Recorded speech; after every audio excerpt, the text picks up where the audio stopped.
Hey, good morning, everybody. Welcome to Advocacy and Hope. I am Amy Post, your host. Thank you so much for joining us this morning. And as always, we really appreciate your time because I know there are so many things that pull you in different ways. Just giving us a little bit of your time is so appreciated. And I always appreciate the support. Keep it coming. It gives me positive vibes, and I just couldn't live without it. So, Advocacy and Hope was created last fall. For those who are not aware, it's relatively new, but it is a really positive place to be. And we give just the opportunity to learn how to advocate for yourself, for others, and know that there is hope on the other side of whatever you're going through. So, bringing different guests on here to really tell their story, talk about what they've been through, really relate and bring just an amazing community together is what we do. So welcome, and I can't wait to get started with today. So I have been speaking with my guest for, several months, and she and I have been trying to connect. So this is really special because I think the world's just, collided and everything came together when we were finally able to get something scheduled. So I cannot wait for you guys to hear. But Reena, welcome to the show. Thank you so much for joining us. Thank you so much for having me. I feel like advocacy and advocating for yourself and your family is really important. It is. It is. And you definitely allow people to do that. So I can't wait for you guys to hear. But Reena Friedman Watts is a mother of four, a wife, an entrepreneur, creator of Let's Call Daddy podcast, just an all around incredible individual. Influencer. I could go on and on and on, but your passion is just incredible. And I think the moment that you and I spoke, I think towards the first of this year it was riveting. We just really had a good time talking. So I can't wait to get started today. Yeah, I really think that it's important to share your experiences, share your knowledge, share what you're going through because, you know, people used to do that from other generations. There used to be your Yes. grandparents, your great grandparents, and we need that wisdom. We need that support. And so that truthfully is part of why I started my podcast with my dad, and then it turned out where if you start a thing, then other people want to be a part of that and they want to share their stories. And that adds to your wisdom rating and your support system as well. Yeah, I agree. And I think more and more, I don't know how the audience feels, but I know, having two kids myself and, you have four yourself, it's just kind of one of those things where, sometimes we don't feel that our story is going to be important and who would want to hear our story. So the more we can shout it from the rooftops, just continue to spread it around that everybody is important and everyone has an important story to share no matter what. I think it's crucial to just continue to talk about it. I love letting people know that they're worth it. So many people have honestly reached out to me and they're like, "Oh, my story isn't crazy enough." I'm like, "If you've lived life, there's something that's crazy." Mhm. Yes, and if it's something that has meant something to you, you're passionate about it, maybe whatever you went through, there is going to be somebody else out there that can relate to you and feel at that moment some sort of connection. And you may have, and I say this all the time, but you have no idea of the impact that you can do for somebody else and change the trajectory of their day, their week, their entire life. You just don't know what that means. And the more we hold things in, it doesn't do any good for us, but I think, it just need to make people know that they are worth it. And I love that you feel that way because more and more of today's society, I don't know, we don't talk enough. We don't actually have conversations enough. We're losing, that connection, those deep, meaningful relationships where we really get under the hood and just ask somebody, how are you? And just listen and have them really tell you how they are, not just, the superficial stuff. Yeah, I actually last week pushed myself to go to an in-person event here in Houston because I am like craving talking to people in person. I mean, it's one thing connecting with people remotely all the time. That's great. That's one level of interviewing people, but being unprepared, you and I were just talking about this, like there's a lot of moments in life where we're unprepared and that really is your true self and how you respond to those situations. So yeah, I went to this event And I was open to interviewing anybody that came to the podcast or booth. Love it. I didn't know anything about their background. I didn't know why they were there, how they got into oil and gas. And I made some incredible connections from that. And you just never know what one person you're going to meet could completely change the trajectory of your life. Mhm. And, when you connect with podcast guests, even, you should say to them, like, who's left a lasting impression? Who's one of the greatest stories you've interviewed? And Mhm. who do you think I would connect with well? And I encourage you to do that even if you don't have a podcast. Like, who can you connect? Whose message can you share that you resonated with? Even if you can't give to a charity or give to a GoFundMe. Look, asking for help is hard. You can still share somebody else's GoFundMe. You can still comment on it. You can still tell them, I'm sorry you're going through that, or, I might be able to connect you to somebody that could be helpful. I know somebody that went through that too. Mhm. Yeah. I think just saying, I'm sorry you went through that. What do you need? How can I help? I mean, just those simple words, they're free. They don't cost a thing to care about someone and to listen for a few minutes. Try to instill that in our kids all the time. And I think it's something that will set them apart, and those that who really, cherish that, I think it will certainly do them well. Oh So, yeah. My oh no, My go ahead. son came home from school this past week, and he was learning about filling your bucket full of good things. And he's Mhm. like, "I have a really big bucket." Like, he really registered that. And I went up to his teacher. I was like, "I don't know if there's like a spinoff of that book, but read it Mhm. again because that one hit?" And I Yep. think encouraging your kid to like fill up his Mhm. bucket with good things, and how can you put a little note in his backpack to make his Mhm. day a little bit better, or him feel like he has a big bucket and you've noticed the good things that he's doing. Yeah, absolutely. And, one of the things that I think is so important, I don't know where, I believe my husband may have even heard this, but not asking, how was your day, but what was the best thing that happened to you today? And just really trying to get them to talk a little more in depth and those probing questions, but the positivity of the day and being able to focus on that, starting your day through the day and then ending your day on what was positive. There could have been so many things that were not so great, maybe got you down, but just trying to end on that positive note.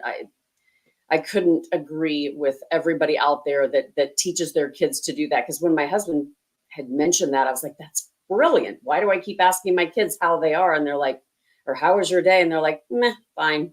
Like, well, that got me nowhere. Yeah, this morning I was getting ready to fill up my 5-year-old's water bottle, and I like to throw in like 4 or 5 ice cubes so that when he drinks it at lunch, it might be a little bit chilled. Mhm. I pulled out the entire ice box all over the entire floor.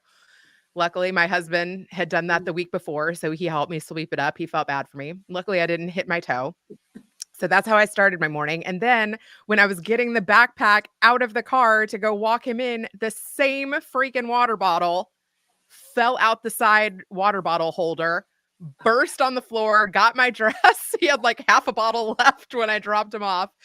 And my older kid like had trouble sleeping last night, so I took 3 kids to school, came back for the older one, and then I showed him a funny video of some mom putting on VR glasses and running into the microwave and breaking the VR glasses. I was like, "See, this is what my morning's been like." Mhm. And we both had a laughing moment. Like, he was late, I had spilled water all over myself twice, but we can still Mhm. start with a laugh. Like, still Yep. start on the right foot, Mhm. right? Like, Yes. how are you gonna roll with Mhm. it? Yep, absolutely. Well, tell us a little bit about you. Tell us a little bit about your background, and then, I love what you sent us in just kind of going over your stories with your dad and how close you guys are, and then I think that'll kind of get us started. But I would really love the audience to kind of know who you are and kind of how you got started with everything. Yeah, so I feel like it started all the way back in my childhood where I had a love for music. I used to sing in the shower. I used to perform for my grandparents. I grew up in Kentucky. I was kind of a small town girl. And, my grandparents and my parents were kind of a big part of my identity. My mom had me young. And so I knew all 4 of my grandparents, many of my Yeah. great grandparents, and I used to put on little shows for them. But I wasn't the kind that like sang at farmers markets or bars or like wanted a bigger audience. It was just like Mhm. putting on performances for the family. And so I auditioned for a youth performing arts school in high school and kind of didn't read all of the fine print. I just thought I could go in there and sing something off the radio and give it my all, but I didn't get in. And I was kind of devastated, but at the same time, my dad went to bat for me. And this was really the first time where I saw that you could turn a no into a yes, and that, my dad advocated for me. Yeah. He was like, okay, I will get her singing lessons. I'll get her piano lessons. She'll learn how to read music, give her another audition. And I swallowed my pride and did not feel like I was as good as the people around me. But I was like, damn, my dad went to bat for me. I'm going to do this. I'm going to do that Rocky run a Mhm. zillion miles saying, get myself in Yeah. shape and try again, Mhm. So I got the singing teacher, Laura Lee Duckworth, who I still am in touch with to this day. She worked with a lot of people at that school and kind of got them to where they needed to be. And she saw something in me, and I kept up lessons with her for the entire 4 years. I re-auditioned, I got in. It did kind of suck a little bit of my confidence out though, since I didn't get accepted. I felt like, okay, everybody else got accepted and I'm the only one that, got in another way. Mhm. But I stuck it out. I wanted to quit every day. I am not going to lie. I wanted to quit every day, but I was like, I cannot let my dad down. Like, Yeah. he went to bat for me. He got me this extra audition. I'm in. I'm going to finish this for the long haul. And it was hard. I'm not going to lie. Mhm. Like, Mhm. I never sang out. I just wanted to blend in. I just wanted Wow. to be a part of the choir. I never went for the solo until my senior year. And I went to school with Nicole Scherzinger, who has really made it big. She was the lead singer of the Pussycat Dolls. She's been on Mhm. all these singing competition shows. She was from my hometown. And the Nice. last week of school, you have the opportunity to sing for a bunch of the colleges, and then they offer like scholarship money. And she was like, Reena, she was like, the time is now. She was like, you have stuck through Mhm. this for 4 years, sing out. She was like, I'll sit in the front. And she totally validated me and like bobbed her head to me singing and kind of gave me that extra confidence that I needed. And I ended up Mhm. getting a singing scholarship to college, Wow. and I took the school that wanted me more. I got a couple offers. And yeah, I truthfully found out that I loved music. I loved being a part of a choir, but I didn't love performing in front of like big audiences, Mm. but I loved being a Yeah. part of the production. Mhm. So I ended up transferring to Purdue and walking into a radio station, which is getting to use my voice, but in a different way. And I Mhm. got a job at the NPR station, and I worked there for 2 years. I wanted to work in radio. Again, though, I got an interview at WGN, did not get the job, Oh my gosh. and saw that Jerry Springer was looking for interns literally across the same courtyard. And so I was used to pivoting. I was used to Mhm. keeping my eyes wide open for other opportunities. And I walked over to NBC Tower, got a hold of the intern coordinator, and started there 2 weeks later. And that show really changed my life. I didn't realize how big of a show that was. Mhm. I started at the Mhm. bottom and made it all the way to the top. So, yeah, I went from intern to producer in like 8 months. I went Wow. from booking the guests, entertaining the guests, taking the guests all over Chicago, talking them into doing crazy things on national television, to pitching the stories, working with the guests, kind of figuring out what the executives wanted, managing the Mhm. budget, managing a team, and got myself into the Producers Guild. It's been a ride. It's been a ride. Mhm. And then from there I moved to LA, worked in reality TV, did that for the good half of my 20s. And it was really the start of reality TV. So it was Mhm. when, you were in the house with the guests, you were watching the stories unfold, you were taking cameras on the street and filming things live. I mean, asking for permission afterwards. It was wild. Mhm. I bet.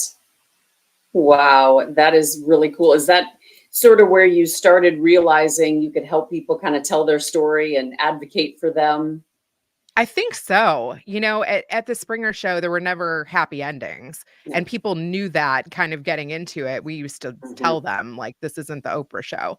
And I was like, but hey, my dad has been my cheerleader through the Jerry Springer show, through the reality TV Mhm. shows, through my entrepreneurial journey. My dad was an entrepreneur for 40 plus years with his family. Wow. I was like, man, he could do the final Mhm. thought. He Mhm. could weigh in with his intergenerational perspective, and he'd love that. Like, my dad has always wanted his own show. So yeah, it kind of started at the Jerry Springer show. And then I worked in casting for America's Got Talent. I worked for different podcasters. I had done a lot of casting work. Like, I knew what kind of stories people are interested in and how to market Mhm. them. So it was kind of all of these skills on top of each other. And then it became like a special project that I could do with my dad in my 40s, and something that could be a legacy for others, a legacy for me, a project that I could teach my kids how to use their own creativity. It's been Mhm. so many wrapped into one.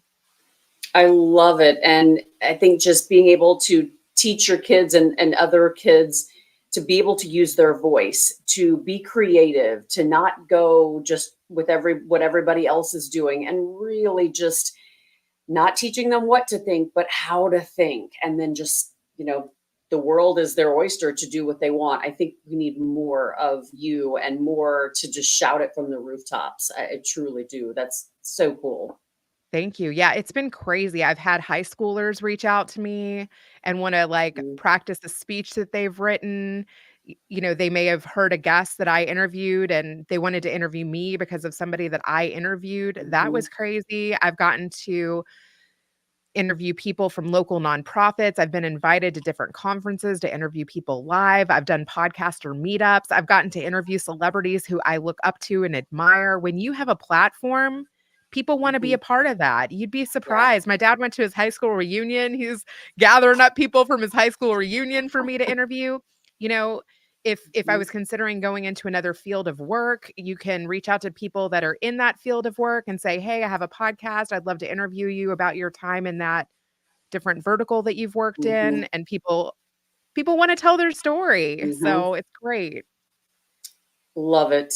And I love that people are wanting to tell their story, but you've got such a great personality and you make people feel, welcome and warm. So I'm sure that absolutely, helped immensely.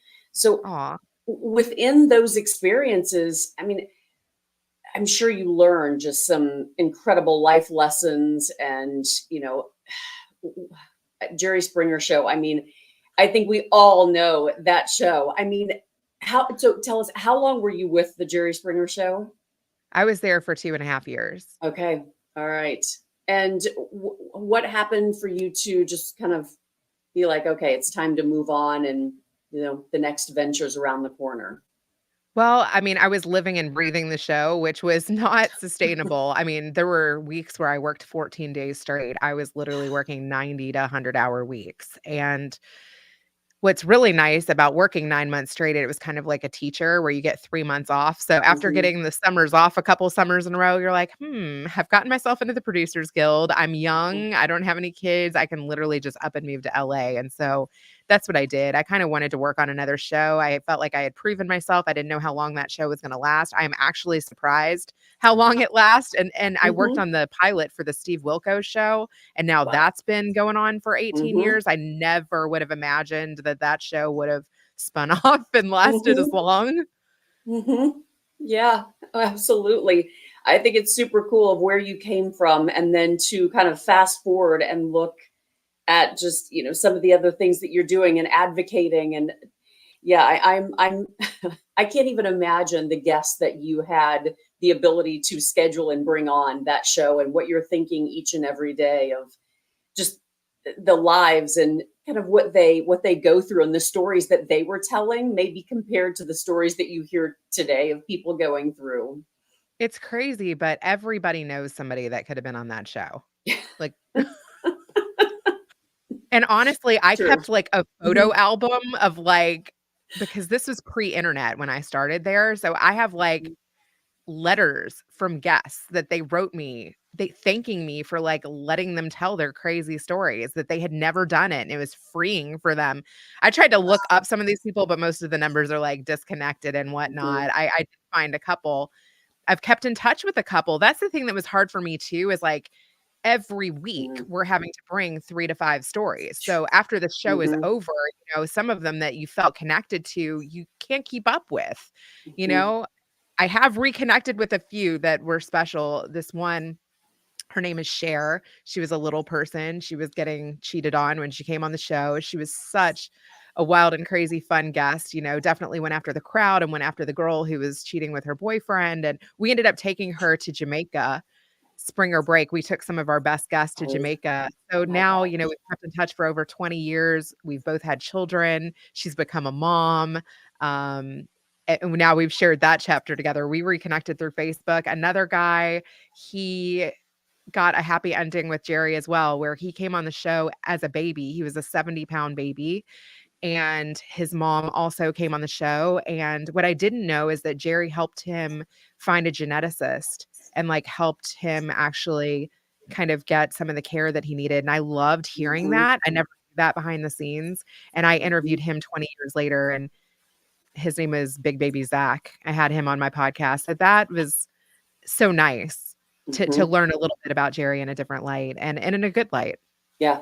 Oh, absolutely. I don't think many of us would know that, but it's super cool because so many of those people, but everybody out there, like you said, everybody has somebody that has, a story that could be on that show. We all need resources and to know where to go. We need an advocate, we need a mentor, somebody to really kind of help us because I'm sure when the show was over, it's like, well, where do they go? Do they just go back to their life? And I know it's freeing for them to tell their story, but you know, where we are now, it's like, well, what next? Like, how were you able to improve your situation, especially if it wasn't a good situation, which I think most of those weren't. And, some of the best stories are just like, wow, okay, well, that was really awful.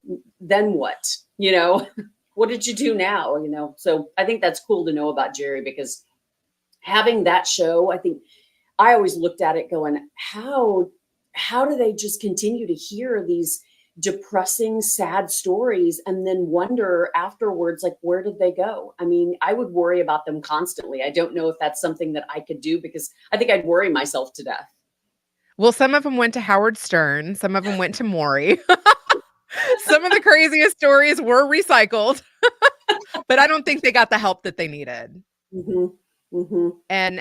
And to be honest, after I was hearing those stories day in and day out, it was starting to wear on me where I was Hmm. like, I need to work on something that's a little bit more redeeming and positive. Like I can only smoke so many cigarettes working here. You know what I Yeah. mean?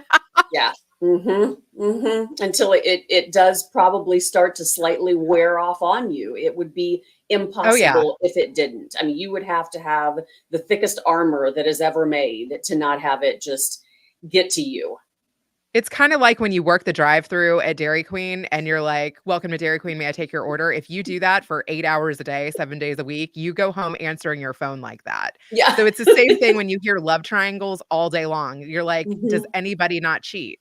It Hmm. starts to bleed into your personal life too, where, Hmm. it's only a matter of time before you're gonna end up on the show. Yeah. Yeah, absolutely. Oh my gosh. So I'm sure you were able to take some really cool, pieces of, resources and really kind of move on, especially learning that about Jerry. I'm sure that was great knowing that he did that, but then moving on, just being able to take some really cool things with you. And what were you able to kind of take with you from that experience that helped you kind of move forward, that you can look back now kind of with different lenses, with a different perspective, and look back on those experiences that maybe you didn't see when you were currently in them. It's funny because even working at the radio station when the stories used to come across the news wire and then I have to pick like which stories I want to read and how I want to tell Mhm. them, I was already like taking stories and thinking about this was pre-Springer, like how can I make these stories interesting? I was Mhm. already like rewriting them, trying to make them more catchy, Cool. practicing giving them over in a different way. Like it lit something in me being able to Mhm. tell stories in a different way. And then when I went to Springer, I was like, "Oh, these are the kind of stories that like get people's attention." And then from Mhm. there, I ended up working for a special effects animation company in Burbank and kind of learning like the business side of the TV world. And on the side, I was like applying to field interviewer roles and assistant editor roles and post-production supervisor roles and script supervisor roles. I tried so many different parts of working in Hollywood, and all of those things I feel like have helped me with social media, even working for corporate America. Like I have worked in corporate America a little bit. I helped organize like lunch and learns for a telecom company and then for a finance company. The same way of getting people to tell their story on national TV is also the same way you get people to show up to events. You have to create a hype. You have to make it seem like there's a great speaker, that there's a great takeaway, that it's worth your time, right? A lot of people came to these shows because they were getting a free trip to Chicago. They were getting to go to the House of Blues. They were getting out of their city, getting off their lot space, getting to have their 15 minutes of fame. I've worked doing sponsorships around big events. How do you get sponsors on board for things, right? It's got to be a win-win for them. Like, do they want to meet an influencer? Do they want a video with the influencer? Do they want video coverage? Like, are they the only airline? Are they the only insurance organization, right? You've got to make people feel exclusive. You got to make people feel like they're an A player. It's a lot of these skills apply to other situations. Yeah, absolutely. And they aren't just natural skills that come to you. I mean, they are learned skills. And I love that, you talk about doing every single different job, because I think that's the importance. If you're going to be an expert, I think you really need to put the hard work in. And it sounds like you did. And I think so many people need to hear that, because you need to put yourself in the shoes of every single one of those roles. And then you just, exude the expertise of what that's going to look like. And it sounds like that's exactly what you did. Thank you. I have made plenty of mistakes, and you learn the most from those. And look, last week I hosted a space with somebody that potentially wants to start a podcast, but she had a guest that she thought would be amazing to do a live space with on Twitter. And what was interesting is we named it something controversial, and Twitter wouldn't let me start the space. So I had to like make a space live and then rename it with the same title because it didn't have time to cancel it. So I learned that on the fly. And then afterwards she was like, "Hey, how do you get the audio from that?" And I'm like, "Well, this is only the second space I've ever hosted." So I went and reached out to 3 or 4 other Twitter space hosts that I know. And I was like, "How do you do that?" And I got different answers from each one of them. And so I then am like learning how to use Twitter differently.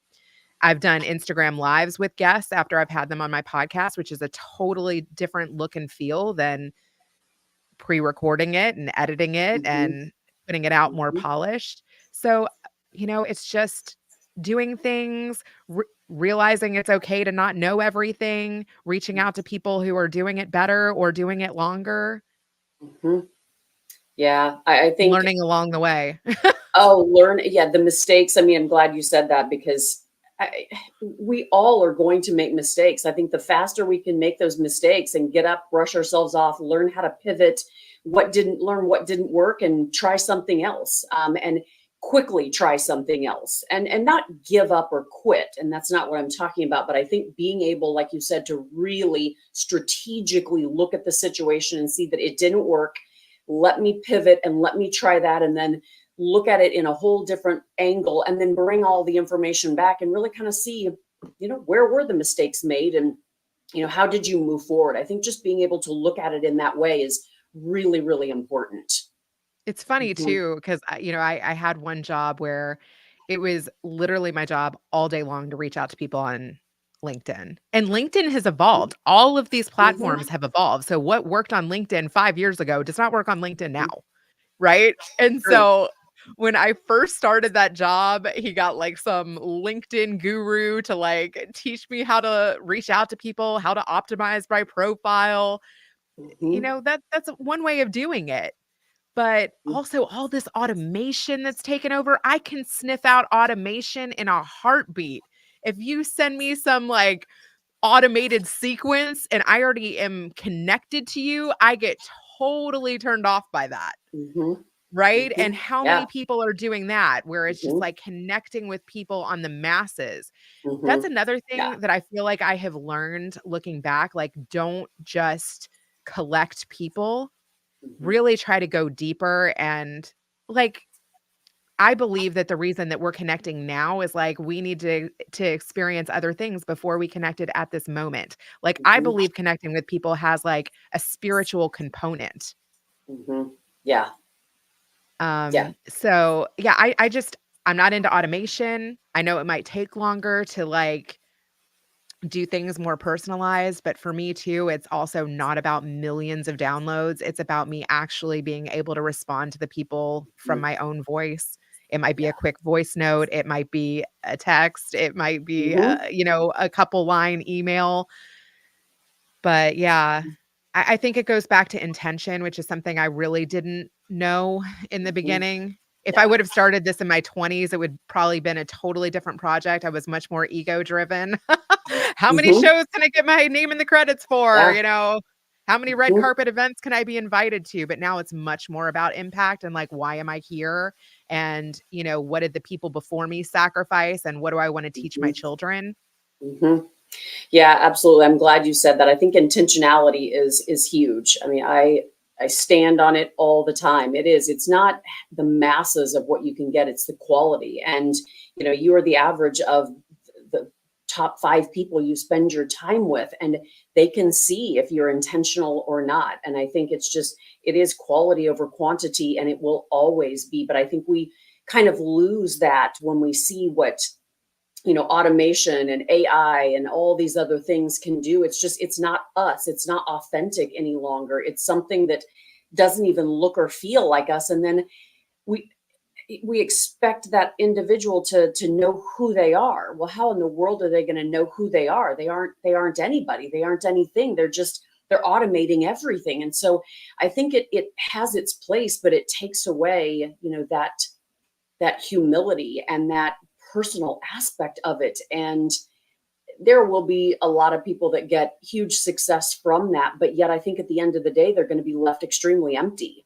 And I have 100%, um I can say that with 100%. I hear from so many people, and they've gotten where they want to be, but they're completely empty. They have no idea who they are, and they didn't get there the way that they should have. So yeah, I believe it. I bet you can sniff it out, and I think the most intentional people can. Wow. You know what's also I have found to be really interesting? People who say they're an open book and that they've done the healing, those are the ones you wanna have conversations with. You don't Hmm. want somebody that before you speak with them, they're like, "I can't talk about this, and this." I'm like, "Oh, this is gonna be a hard conversation." Yep. So the best guests, even in Yep. reality TV, are the ones that are like, "You can ask me literally anything." I'm Hmm. like, "Okay, yeah, that's my people." That Yep. that is somebody you want to interview, because somebody that has no qualms, no Hmm. filters, or if they do have filters, they're really good at filtering themselves. Those are the best stories. Hmm. Yeah, absolutely. But I think being able to see that genuine side of someone, and no matter what it is, I mean, at least the stories are being told, and it hopefully helped somebody else. It definitely does, and I can tell you too, just even from going to this conference last week, there was a guy too that he told me, like, he doesn't do any recordings, and even this live that I went on today on Twitter, it was not recorded. So there is something Hmm. interesting about that, where people are really willing to open up to you differently, recorded versus not recorded. Hmm. Have you Hmm. noticed that? Hmm. Yeah. Yeah. And I've had some, since I pivoted from recording it to going completely live. I've just been very careful with the guests because I know they're going to be completely honest. And we veered, like I had one guest on, and I mean, he went way off, and I'm thinking, oh my gosh, I don't even know what to do right now, but we're just going to ride this out and see where it goes. And it's okay. They're being brutally honest. And if somebody doesn't like it, then I can't help that, but I really enjoy those who just 100%, they're honest on who they are. And I think that that's something so beautiful just to really kind of get down and deep. I grew up in a family where, we didn't talk about things. You don't talk about things at all. It's just, it's unimportant.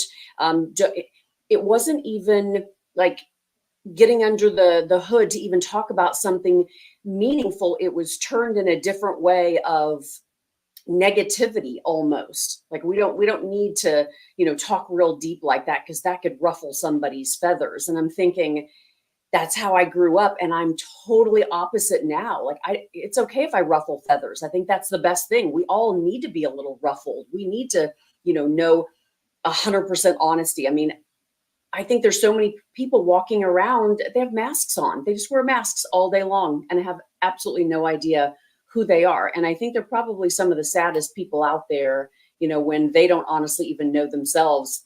I don't think many other people do. I think I had a hard time in corporate America with that, to be honest.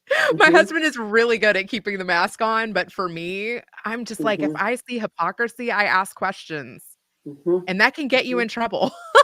Yep. Mm-hmm. It sure can. And yep. They're like, you might need to talk to HR. And I'm like, does HR really have like your best interests in mind? Probably not if they're being paid Mm-mm. by corporate.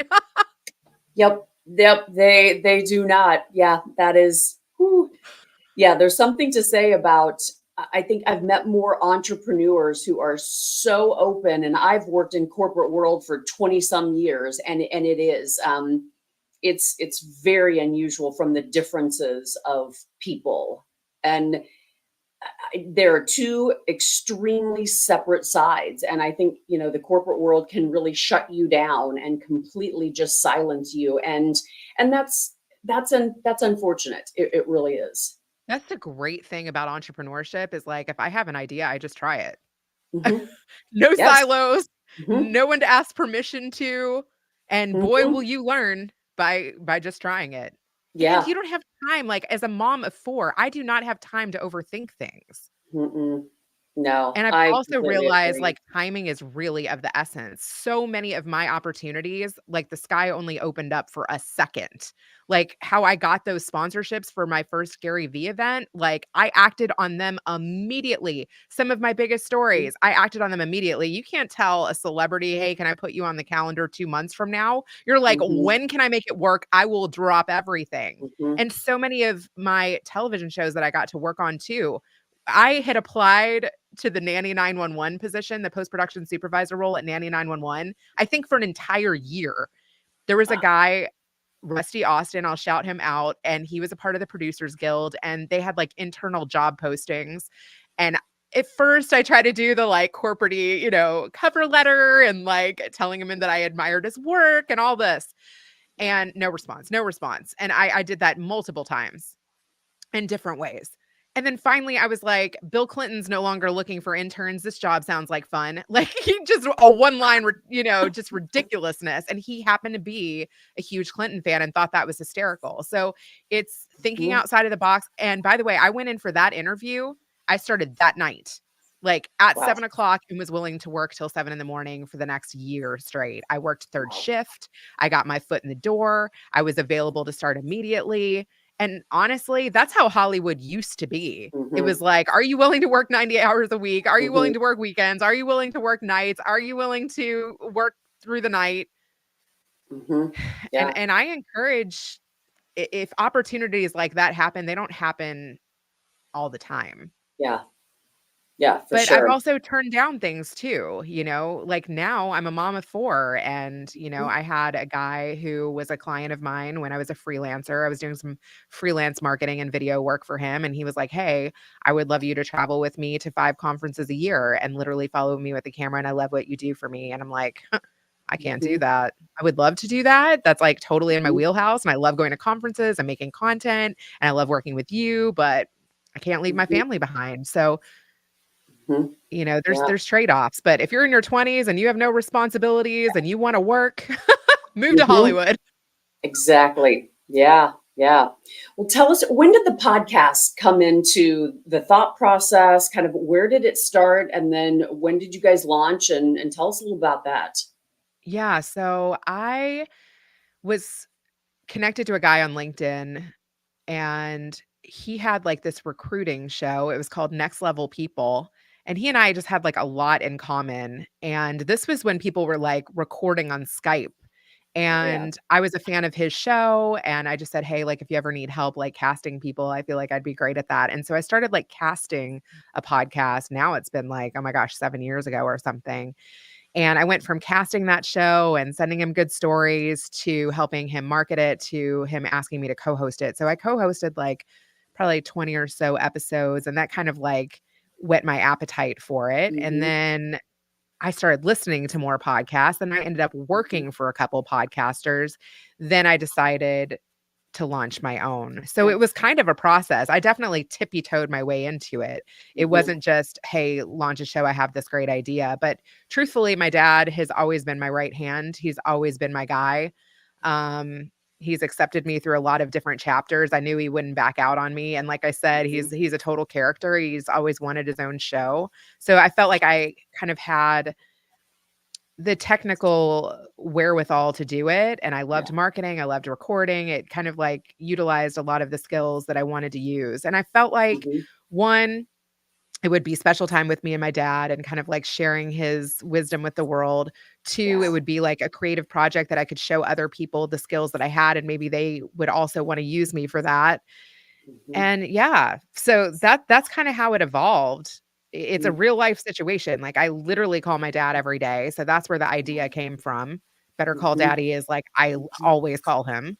Mm-hmm. And then the format I kind of like wanted to go back to like my Jerry Springer days. I always wanted to know like what would have happened if I would have stuck that show out for 20 years. Like my old intern is the senior producer of the Steve Wilkos show. Like she stayed in the talk Wow. show industry for 20 plus years. I was like, how would I have even been able to do Mm-hmm. that as a mom? How has the Mm-hmm. show changed? You know, Yeah. are you able to Yeah. like have some balance in your life? When I worked there, I had Mm-hmm. no balance. Mm-hmm. Yeah. So I was like, hey, I can pick the stories, I can edit them, I can interview who I want, and I can have a happy ending versus everybody leaves upset. Mm-hmm. Yeah. I'm sure that that had to be a really good feeling to just make that huge pivot and turn it upside down to something a little more positive. Yeah, Yeah, for you know, sure. but we have covered like such a wide range of stories, and something else that happened in doing it that I didn't expect was the daddy angle like really related to people because everybody Mm-hmm. has a dad, Mm-hmm. whether they're an inspiring dad or a dad that they want to Mm-hmm. be nothing like. Those have kind of Yeah. been the two themes. Mm-hmm. Either, you know, my dad made me who I am because I don't want to be like him, or my dad inspired my path and is a huge part of who I am in that way. Mm-hmm. And then two, you know, daddy's girls relate to me because girls that have special relationships with their dad, that's a whole thing. And then fatherless daughters have reached out to me like, wow, I'd really love to know what that relationship is like. So I've covered a lot of I had a sperm donor dad and what that was like. There's Wow. so many different kinds of stories around the father relationship that I never would have expected. So is that sort of where the podcast started? More people are really kind of telling their story about their relationship with their dad, and if it was a positive influence or a negative influence, and really just kind of digging in deep. Yes, I have shifted a Hmm. little bit more towards that. So I've had Yeah. people pitch me all kinds of stories and I'm like, "Hey, what's your relationship like with your dad?" And if they're like, Hmm. "I don't want to talk about that at all." I'm like, "Well, maybe this isn't the right show." Hmm. Because I do like to Yeah. kind of tie in. Did you learn anything from your dad? What was your relationship like? What was your upbringing like? But some people, like you said, they are very private. They don't want to talk Hmm. about anything personal. Hmm. So you Yeah. can weed out a lot of people that way. Yeah, you can, but I think you learn a lot about people if they can't talk about the relationship that they had with their parents, specifically, maybe their dad. I think whether it's a positive or a negative experience, it's what we take from it. I mean, you can have the, you know, drug addict, drug dealer dad go to prison, and then you can have the son or the daughter, and someone ask them, well, what did you do? And, the kid would say, well, look at my father. What would you expect? Well, it's going to be two thoughts. They either followed in their footsteps and drug dealer, doing drugs, prison, or the exact opposite. And each of those stories have merit, and, they have a good story and why. I mean, I'm living proof of, those types of stories, but I love what you're doing, because I think it's really incredible to take a step back and think about that relationship with your dad. And maybe at this point you can see it in a different perspective with different lenses, but you can go to one of two different directions. And it's pretty cool to kind of think that. I'm sure you've just heard some amazing stories. I've given my dad some pushback too. I mean, sometimes we Okay. don't 100% see eye to eye on some of his Mm-hmm. reactions. And it's funny too, Mm-hmm. like there's been a mix of like what people think about what my dad weighs in with. Like we had one guest who he is a counselor to abusers. So he believes that Wow. abusers can be rehabilitated. But look, my Mm-hmm. dad worked in a factory for 40 plus years and he's known abusers.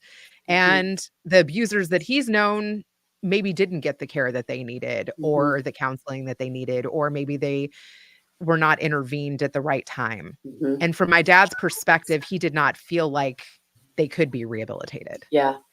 Mm-hmm. But that kind of discredited this guy's work and the work that he does, and he didn't really like my dad's reaction, and he was kinda like, "Hey, if I would have known that your dad would have responded like that, I might not have come on." And I'm like, Mm-hmm. "Hey, like, you gotta kinda know that, like, he's from a different generation, he's had a different life experience, Yeah. the people that he's known didn't have the same Mm-hmm. experience, so you kinda gotta have grace for people and know that if you're asking for somebody's true reaction, you might get it and not You might like get it." it. Mm-hmm. Mm-hmm.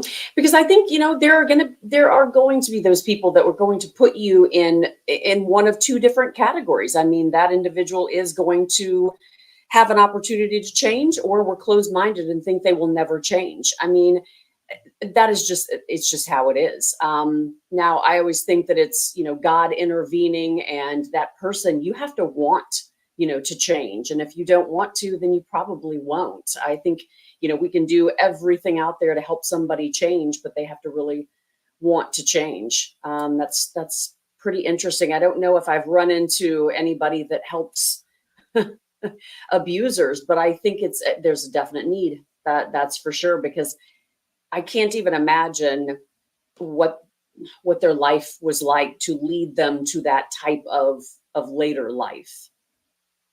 Yes. And there's been some other topics like abortion and sperm donation and Hmm. even IVF or same-sex marriages. Like these are tough topics. And Hmm. in different generations, it's Yeah. hard to have those conversations. So that's been really interesting. I don't think I ever would have even had some of these conversations with my dad, but this is Hmm. the world that we're in now. So it's interesting to hear his thoughts around those things. I even think that my Hmm. dad, because one of the interviews we did in person with this lady, and he saw her as professionally successful. She's worked a stable job for 30 years. She's been an entrepreneur on the side. She was Hmm. just very down to earth. And sometimes we get into situations and, this lady, Connie Polk, this is a story that will stay with me, but, you know, uh, her sister ended up having a baby and was in a really hard relationship. And then when Connie got in a situation where she was in a tough relationship, she decided not to go down the same path. And, Hmm. where my dad might not have believed in doing that, Hmm. meeting her, seeing her circumstances really changed how he felt about doing that. Hmm. Yeah. So Well, I thought that what? that was really interesting to witness. Yeah, that is, and I think it's the perspective that you put on it, and you're able to just open your mind. I agree. I mean, that's pretty impressive. Hmm. And I think we all need to kind of be less judgmental, and the more Hmm. people you talk to, Hmm. it really helps with getting on a mic and being able to speak freely. It helps with being able to Hmm. have conversations that you might not agree with politically. I've had Hmm. people on the show from both political spectrums. Do I love politics? No, but I'm Hmm. willing to let people speak in a kind manner about what they've learned or how they feel. Not Hmm. even all podcasters will do that, or even Yeah. live on Instagram or live on Twitter, because it can be super divisive. I can't tell you how many people message me in my DMs saying, "Hey, I feel like I can trust you with my opinions, but I would never share this Hmm. publicly." Don't you Mhm. feel cool when people do that with you? Yeah. Yeah, absolutely. Mhm. Yep. Yeah, very cool. Well, you've had what, 400 plus people that you've shared stories and helped them find, value and really just that they're worthy of this. I mean, that's quite impressive. I can't even Thank imagine. I You love it. know, I when I scroll back and I look at, Mhm, in the beginning, I didn't use the ring light, or I tried to re-record bits, or I edited too tightly. Some of these things that I did, I'm like, "Oh my God." mhm, Like I wanna just re-release them, but then I'm like, "Wow, I have 800 people in my Facebook group that are still with me." And, like, mhm. they saw me like that in the beginning, or when I don't have makeup or my wrinkles are too much, like I still get the imposter syndrome. I still want to be better, but that's just reason to keep going. Mhm, I mhm, I feel like my dad is so like solid in knowing what his legacy is about, and he feels like his legacy is like tied to his parents. And I think that that's beautiful. A lot of people, their legacy is personal and it's their mhm, legacy and it's not tied to their parents. But I feel like doing this podcast has just given me so much more perspective, and it does feel like part of mhm. my legacy. I was like, wow, your legacy can just be like helping all of these people feel seen and heard, and that's enough. Yes. That is incredible. And all of these people were brought to me by God. Mhm, mhm. Yeah, I mean, you are single-handedly with the help of your dad, I think allowing people to change their life. And I think, when I wrote my book and it published this year, that was when I tell everybody that was one of those pivotal moments when I realized that my story was important, but my story was just beginning. And it allowed me to just create such an incredible future of so many things that I wouldn't have ever done if I didn't tell my story. And I think, writing it down, talking about it, writing a book, writing a journal, just anything that I think people can do to get their story out there and just allow themselves to feel however they want to feel about it is just beautiful. Because honestly, I would not be the person that I am today. I wouldn't have created the podcast. I wouldn't have wanted to allow people to get up here and really talk about their stories. And I love that you're doing what you're doing because it gives you purpose. I mean, I can see it in what you're doing. It gives you purpose to keep going.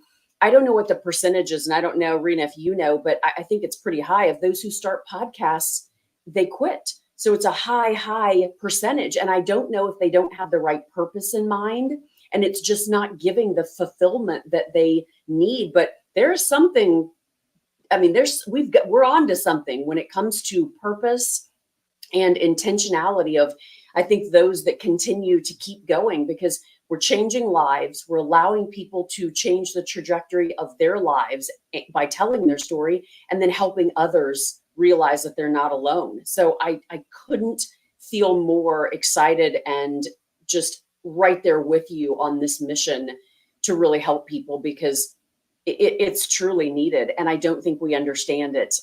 So God, it's just so cool.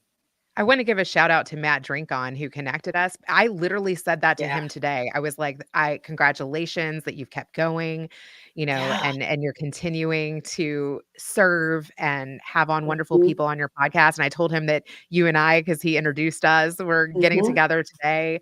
And like you said, I know so many people that have stopped. And I think the mhm. biggest reason that people stop is because they wanna monetize. They're like, "I'm Yeah. launching a podcast, I should make money." Mhm, And mhm, to be honest, not everything is about money. That is something that I have gotten caught up mm-mm, on many times where you're like, mhm. "Oh my god, this is so much time. This is such an investment. Oh my god," Yep. and Mhm, so many people judge success based upon money. But mm, the thing is, and my dad, it has given my dad purpose. It has given me purpose. mm, It got me into gas tech. It got me into the NAPE convention. It got me into the offshore technology conference. I'm new to Texas. I'm meeting so many people. If I did not have a podcast, I wouldn't have been able to be a part of Podcast Row. I wouldn't have mhm, put on a podcaster meetup. From me putting on a mhm, meetup to other people put on meetups. It has mhm, been such a ripple effect. And experiences is what we need more of. And having a podcast creates experiences. Yeah. I go to different Yeah. coffees and different places, different restaurants and different places, different meetups and different places. And each person that I talk to takes me to a different place, to a different experience, to their experience. And I learn from that. And that's why I have found purpose in doing this. Yeah, I love it. And if you're hosting a podcast, I mean, we can't hide. I mean, who we are is who we are. We can only fake it so long. And I think that it allows people to really see, who you are and who those individuals are that host these podcasts. So it's incredible to be able to see this community and those that we've met out there that do launch the podcast, but there is no hiding behind anything. So I think that those individuals that don't continue to do the podcast, I feel bad for them, because I agree with you. I think so many people reach out and say, oh, I can help you monetize this, I can help you do this. I last fall I was at Books and Business with Amber Vilhauer. I mean, one of my favorite people on the planet. Her company is No Guts, No Glory. And they were asking, I'm so busy. There were just so many things. And they said, what do you enjoy doing? And I said, I love my podcast. I don't make any money from it, but I love it. It just brings me joy. I'm able to hear other people's stories, and I feel for that moment or that hour that I'm not alone. Even if the story, kind of, sort of has something to do with me, and then we dig in and it has so much more to do with me than I actually thought. And I leave every Monday just feeling so good, but then hoping that I change somebody's life. But yeah, it's a time consumption, but it will give you incredible purpose. And I think it's so cool to kind of hear where you've come from. But then, of course, yeah, Matt, who introduced us, he is just a force to be reckoned with. I love him. When I need to smile, I look him up and, just get that positivity and that inspiration. And that's just been so cool. Oh, I'm so glad that you've gotten all of that too. Yeah. Yeah. I think, we all kind of stay together, but I think, I hear from everybody, how many podcasts they've done and how many guests they've had on. And I think just to kind of hear, you're 400 plus, but giving purpose, and you're not out there just trying to monetize the heck out of it. If you did, it'd be great, no matter what. But the thought that, I think you had even said this earlier, it is tough, but I think you have so much grit. Like you said, you have so much grit when you don't get paid for the things that you're really enjoying doing. Well, here's something cool. Like, from me volunteering at those 3 different conferences, the guy who was running the booth said to me, hey, I'm looking for a couple hosts. Let me know if you know anyone. And I'm like, hey, me, I would love to do that. I love your network. I love your events. I would not take a client to be able to be a part of your network. Yeah. Right. So it's being in the room. It's being with the people that you want to be like. It's putting yourself in those opportunities. And the person that I listened to the podcast, it was on Bruce Chamoff's podcast with Paula Sema. I reached out to her afterwards and was like, hey, I heard you on Bruce's podcast. I heard that you volunteer at different events just to get into them. Here's what I did after I listened to your story. And hey, if you need an extra volunteer at the next event you're going to be at, keep me in mind. If there's one in Texas, whether it's in Dallas or Austin or San Antonio, if it's drivable, I'll be there for the day. Yeah, it's what we have to do. I think I always go back to our kids in this generation. I think we're losing that. It's, what are you going to give me if I do this? What am I going to get out of it? And it's always, monetary. And I think the best things that come out of this is, God, if you just find purpose and you feel good at the end of the day, and you're doing something good, and that's what it's about. Yes, money is, we have to make sure that we're making money, but I think so many times we're losing ourselves because we're not finding things out there to do that we enjoy, or doing something for someone else, or doing something for ourselves that, nobody paid us for it. Nobody patted us on the back, but we needed to do it anyway.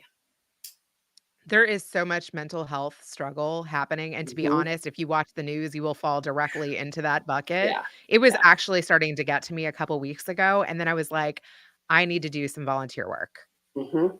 That is exactly what made me reach out to that conference, because I'm like, oh my God, like, I need to stay off the news, off of social media. Mhm. Like, I need to unplug. Yep. And if I volunteer and go hear other people's stories and lean into my strengths and lean into what lights me up and find some joy, I'm going to pull myself out of this funk. Mhm. Mhm. Yeah, I agree. I truly agree. I think just, man, we have to spread hope and love and joy and positivity. I mean, I don't turn on the television, barely at all. I can't have that in my life. And I see that, yeah, it's very tough not to do that. But let me ask you, I mean, you've got probably so many stories. I know you've mentioned, a couple of them that were so powerful, and with the amount of individuals that you've interviewed, I mean, what else has stuck out in your mind of these guests that just have powerful stories and things that you could maybe, tell the audience that might, help somebody today, and just telling some of those stories of maybe those guests that didn't think that they had any story to tell at all.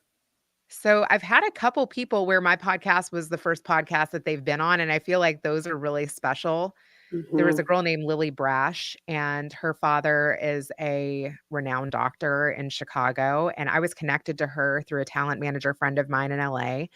And she's very soft spoken. She has a rare form of muscular dystrophy. When she was born, she was told she would only live till she was 2. She's now in her early 20s. This girl has broken Guinness World Book records for climbing the furthest for somebody who has muscular dystrophy, swimming the furthest for somebody who has muscular dystrophy. Hmm. And our initial podcast interview was remote, but from there, I was asked to interview a guy who stopped a synagogue shooting in Poway, California. And since she was local in Chicago, and I actually helped her get into a magazine, it was a friend of mine was doing like a magazine shoot around positivity, body positivity, Hmm. mompreneurship, all these different women's topics. And I was like, she is an inspiration to me. She's gorgeous. You wouldn't even know she had muscular dystrophy unless you saw her walk. And so I got her into that magazine. And then she came to see me live interview the guy who had stopped that synagogue shooting. And to be honest, I get nervous speaking in front of crowds, but I felt Hmm. like since she was there and my daughter was there and I introduced her to my daughter and I like knew that they were my fans and were like rooting for me and I had their support, I was able to like look at them in the audience and like be myself. That's also Hmm. why I started the podcast with my dad, because I feel like if I'm talking to my dad, that I'll just be myself naturally. Hmm. And so even if he's not on the interview, I know that he's a part of the show, and so I feel like he's part of the interview. Hmm. So I feel like I've been able to be myself because I've brought in family members or people who believe in me to be my support system. So Lily has now been on my show twice. I interviewed her first podcast ever, and then after she did New York Fashion Week, they wheeled her up and she walked the catwalk. I interviewed her after they made a documentary about her. So there were Cool. years in between our interviews, and she is one of the most positive people I've ever met. She said, I was born to prove. I was Mhm. born to inspire other people. I don't know when my next, when my last day will be, but every single day I wake up, I am born to prove. She is like, she's the Love softest it. voice, but the most Mhm. powerful message. So I love her. I also got to interview Zion Clark. He was on America's Got Talent, I think. He's a paraplegic Guinness World Book record Mhm. holder as well. Lily and Zion got to meet. I met Wow. them through the same talent manager. Um, Mhm. that was super inspiring. And then, oh, there was one other. I mean, so many, Mhm. but like those really stayed with me, Yeah. people that, I mean, Zion, his mom, took drugs while he was in utero and like Mhm. he was born with no legs and has a half brother that's literally over 6 feet tall, and he runs the fastest on his hands out of anyone ever. Like he's won Guinness World Book records for running the fastest anyone's ever run on his hands. He scales mountains with just his hands. Wow. He can push more weight with half a torso than I can push. You know what I mean? He's Dang. just absolutely remarkable. Mhm. And he was so kind. Like he let each one of my kids ask him a question because he's hit celebrity status where Mhm. they have a documentary about him on Netflix and he's been on America's Got Talent. So each one of my kids thought he was really cool and he was very patient and like let each one of them ask a Mhm. question. I thought that was very kind and sweet and cool. So there's been Hmm. some just incredible moments like that. Yeah, those are powerful. I mean, those are moments that you'll, like you said, you'll never forget. How amazing. But I think too, I mean, that just it can give anybody the inspiration to know that they can do it. They can do anything they set their mind to. I mean, it's just, your mind will take you to a negative place or a positive place. And it's absolutely how you want to look at it. Right. Wallowing. I have wallowed in my Oh, we life. all have. Yeah. It does not get you Hmm. anywhere, and very Hmm. few people will stop. Most people just step right on you. Hmm. Yeah, and I think there's something to say about, these most incredible human beings, I'm sure that you've met and that you're speaking of, they're not the victim. I mean, they make Not it at probably all. very clear that they are not the victim. They are just forces to be reckoned with, and I can't even imagine how it would feel for them to, be on that other side and not wake up and try to be as positive as possible and influence people. I mean, because they have a lot to probably wallow about if they really wanted to try to dig and find everything to wallow about. I mean, both Zion and Lily. I mean, Lily was told that she would never be able to like gain muscle mass, and Hmm. she works with ultra endurance athletes that Hmm. help her lift weight, and she got into Columbia University. I mean, Wow. she has tried to live a normal life, Hmm. which also I feel like and she's lived beyond a normal life. I Hmm. mean, Hmm. she's become an influencer and a spokesperson for disabilities Yeah. or being differently abled. I think Hmm. that's the better way of Hmm. probably saying it. But yeah, and then Zion has a tattoo across his back in huge letters that says "No excuses," and I remember that. It is so true. I mean, Hmm. the excuses come flooding in every Monday morning, Hmm. but it's gotta become a part of your lifestyle, and you've gotta Yeah. surround yourself by the ultra endurance athletes. You've gotta Hmm. surround yourself by people that are breaking the limits, Yep. because it rubs off on you just Absolutely. like the negativity, the positivity does too. Hmm. Yeah. And And I back think to my story, like surrounding myself by those singers who got in hmm. on their first try, that were able to sight read any piece of music in ninth grade at 14 years old. These people were already ready for Juilliard.